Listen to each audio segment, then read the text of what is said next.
Gambling took over for me when it was all I could think about.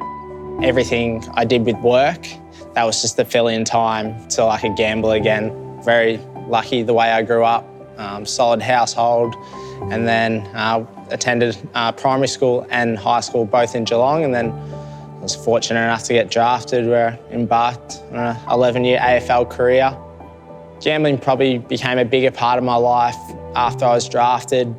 A lot of my friends went off to uni or started an apprenticeship, and a lot of their days were taken up by their schoolwork or, work during the day, where I was training in the morning and have a few hours off in the afternoon. And so when I had a bit more money and a lot more time off, that was probably the time where gambling started to be my main outlet.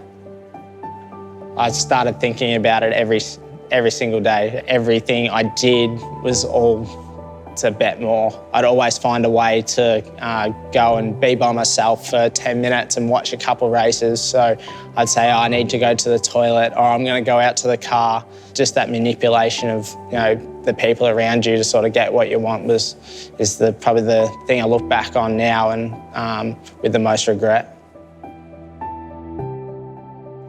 I didn't stop because I didn't want to. I didn't want to stop gambling. It was pretty much everything in my life at that stage, everything that made me happy and made me want to keep working for the next hour or so. It was just the environment I created for myself. I never knew I had a problem until I was hit up about it. I was by a person at the Geelong Football Club who was really upfront with me and very honest with me about what he'd heard about me and my gambling habits. And when I got confronted, I denied it. I said, I'm in control, I've got no issues, but really behind closed doors, I was running out of money. I was putting tens of thousands of dollars through a week. I wasn't able to pay the mortgage bill. I wasn't able to pay my car insurance and stuff like that.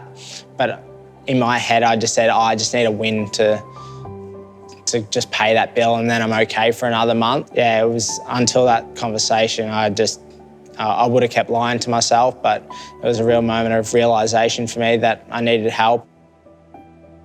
From that moment on, I've been lucky that I've had really good support around me, but it wasn't just the support. I had to have a mindset change where I had to blow up pretty much my whole life and leave the state and get into a new environment in Brisbane. And so there was no more going to TABs, there's no more going to pubs where I had big wins. I started talking to other people who had gambling addictions. I spoke to everyone I knew, because I knew if I spoke to enough people about it, then I'd be accountable to a lot more people. Me right now is probably the best I've ever been. I'm 6.5 years down the track, and I think I've got enough things in place that I'll never gamble again, and I'm very, very confident in that. What I'd say to someone who's struggling with gambling is just talk to people about it. I know it gets better, and everyone I've spoken to about their gambling addiction or their gambling struggles, I know that the more they're spoken about it to the more people, that they've become more comfortable with it and then being able to get more help.